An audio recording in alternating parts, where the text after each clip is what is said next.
Hello people, eu sou a Maria Valéria do canal Na Literatura Selvagem e o vídeo de hoje é para falar um pouquinho a respeito do protagonismo de idosos na literatura. Eu peguei 2 livros para ilustrar esse conteúdo, esse vídeo, e vou fazer uma menção honrosa a um terceiro título. 2019 foi um ano em que eu tive leituras bem interessantes, bem impressionantes. E 2 deles me chamaram bastante atenção, porque se tratam justamente dessa temática de você enxergar o mundo, observar o mundo através do olhar de um idoso. Os livros que eu vou discutir um pouquinho com vocês hoje a respeito seriam Enquanto a Noite Não Chega, do Josué Guimarães, que é um escritor gaúcho, e o Nossas Noites, do Kent Haruf, que era um escritor americano, que ele já faleceu acho que em 2015 ou 2016. 2014. O primeiro deles, que seria Enquanto a Noite Não Chega, do Josué Guimarães, ele fala sobre a história de um casal de velhinhos que vive numa cidade que há muito já está abandonada. E além deles, vive o coveiro da cidade também, já idoso, que cavou 2 covas para deixar os seus últimos clientes atendidos assim que eles morrerem e poder então partir para uma outra cidade e poder terminar os seus dias em paz, com a sensação de ter tido a missão dele cumprida como coveiro da cidade durante tantas décadas. Só que aí algo inusitado acontece, né? E as coisas não saem exatamente da maneira como a gente, leitor, pensa que vai acontecer. Se trata de uma novela, tá? Esse livro, essa publicação é da LPM Pocket, como vocês estão vendo, né?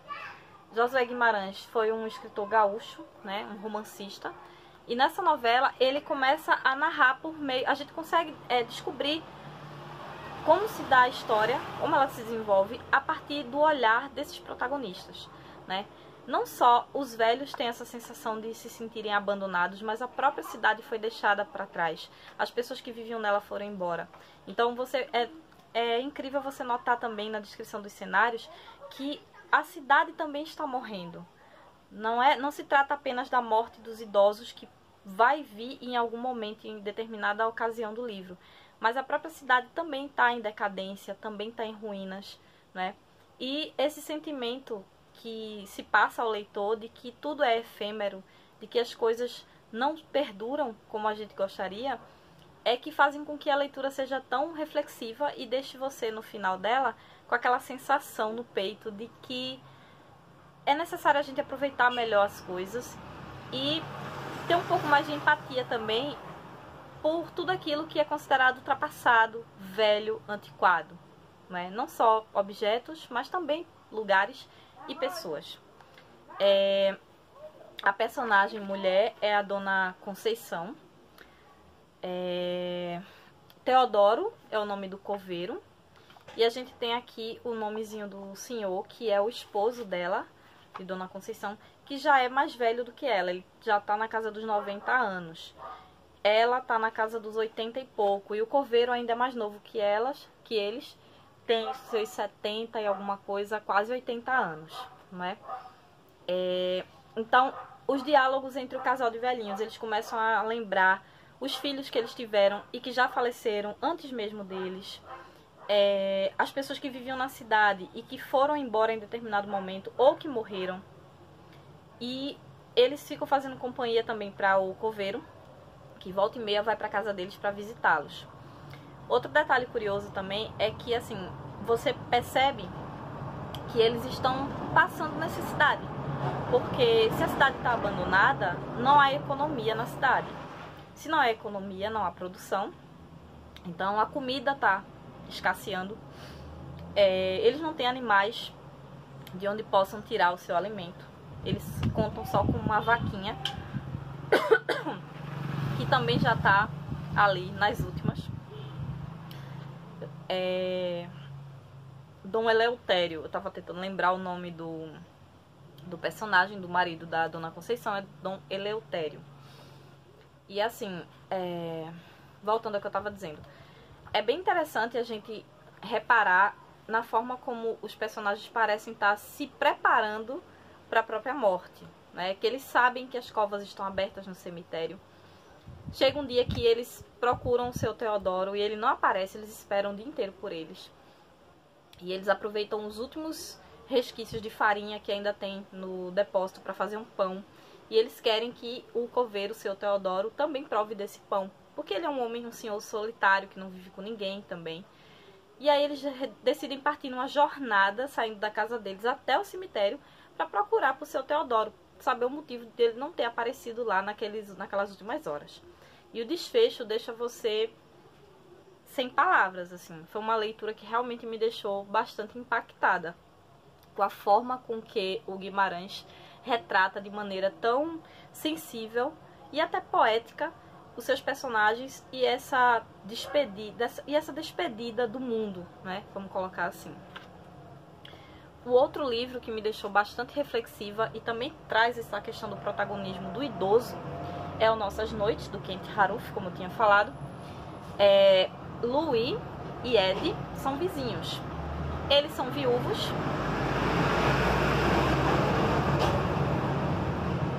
Impossível eu não fazer essa cara quando fazem barulho aí fora. Louis e Ed são viúvos, são vizinhos, e há muito tempo, muitos anos, eles lidam com a solidão. Eles não são vizinhos próximos, muito amigos, mas eles se conhecem porque, né, eles convivem há muito tempo no mesmo espaço, próximos. E chega um belo dia que ela faz uma proposta para ele. Que tal você vir para minha casa dormir comigo? Muitos leitores podem se espantar e dizer, nossa, vai ser sexo na terceira idade? Não é exatamente isso. Mas é uma forma que Ed procura de não se sentir solitária. Ela quer uma pessoa para dividir a solidão com ela. Para fazer esse fardo soar menos pesado. Seria mais ou menos isso. E aí, ele, apesar de achar a proposta bastante estranha, ele acaba aceitando. Meio relutante, mas aceita. E com o passar dos dias, ele vai, faz a trouxinha dele, leva para casa dela. Quando amanhece o dia, ele sai cedinho, volta para casa dele. E com isso, as pessoas da vizinhança começam a reparar, porque tem fofoqueiro em tudo que é lugar, e começam a criticar os dois por essas ações. Aí vem aquele papo, nossa, mas eles já estão dessa idade, estão se passando para esse tipo de coisa. Nossa, mas isso é muito inconveniente. Nossa, esse pessoal não se liga que já estão numa idade que não deve estar pensando em determinado tipo de coisa. Como se eles dois já tivessem mortos, né? E aí surge uma amizade muito grande dos dois, por conta dessa convivência que está mais aprofundada. Mas aí a personagem tem um filho, tem uma criança, né, que o neto dela, agora eu não lembro se é um menino ou uma menina. Não lembro, mas enfim. O filho dela fica revoltado, porque acha, mamãe, você tá fazendo uma coisa dessa, então assim, você escolhe. Ou você convive com o seu neto, ou então você se passa para esse papel aí de estar dormindo com um cara já nessa idade. Ele coloca mais ou menos nesses termos. E aí ela tem que fazer essa difícil decisão, essa difícil escolha. Tem uma outra personagem que é velhinha também, que é amiga dela, e que, ao contrário de outros, ela não compactua da opinião dos outros, ela não critica a sua amiga por conta desse acontecimento, mas ela dá apoio, inclusive, né? E eu ia soltar um spoiler aqui, mas tudo bem. É difícil falar de um livro sem dar spoiler. Mas enfim, acontece uma coisa com essa personagem que faz com que os dois, né, os dois protagonistas fiquem ainda mais apreensivos sobre o futuro que resta para eles, né? Então são dois idosos que estão tendo que lidar com as más línguas de uma sociedade preconceituosa, de pessoas que não entendem que as pessoas idosas também têm vida, elas não estão mortas ainda, elas têm muito a aprender, muito a experienciar, e que muitas vezes elas se privam dessas coisas por estarem nessa idade, se privam de certas características, de certos acontecimentos, por medo do que a sociedade pode julgar, pode condenar.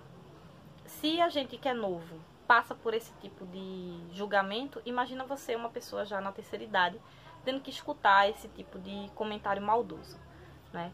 Então, assim, é uma leitura também rápida, né? São capítulos bem curtos, você lê muito rápido. Ele tem a escrita de Haruhi, ela é bem ativa, sabe? Ela não deixa você ficar perdido muito tempo no capítulo. Eu acho que o fato dos capítulos serem curtos, isso dá uma maior dinâmica na leitura, né? Uma maior agilidade. E assim como Enquanto a Noite Não Chega, são duas leituras que trazem pontos importantes quando a gente fala quando a gente trata com relação ao idoso, né? Tanto homem quanto mulher. Vocês veem que nesse daqui é um casal e nesse daqui eles não são um casal propriamente dito, mas acabam se tornando um casal aos olhos dos outros.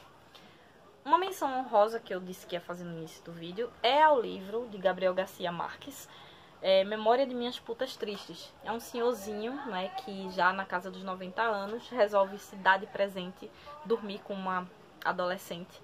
Só que aí ele só dorme mesmo, não acontece nada porque ele tem que lidar com um fator que é inevitável quando a idade chega. Eu não vou dar mais spoiler, quem quiser saber um pouco mais a respeito do livro, eu vou deixar o link aqui na descrição da resenha que eu fiz dele lá no blog. Eu li esse livro tem uns anos e também é uma leitura que me deixou bastante reflexiva. Estranha a princípio, mas logo você acostuma e segue. Então é isso, eu espero que vocês tenham gostado do vídeo. Me contem aí se vocês já leram algum desses 3 títulos, se vocês têm vontade de ler, se ficaram a fim de ler depois do que eu acabei de falar. E é isso, não esqueçam de compartilhar com seus amigos, com seus inimigos também. Cus, tchus, papá.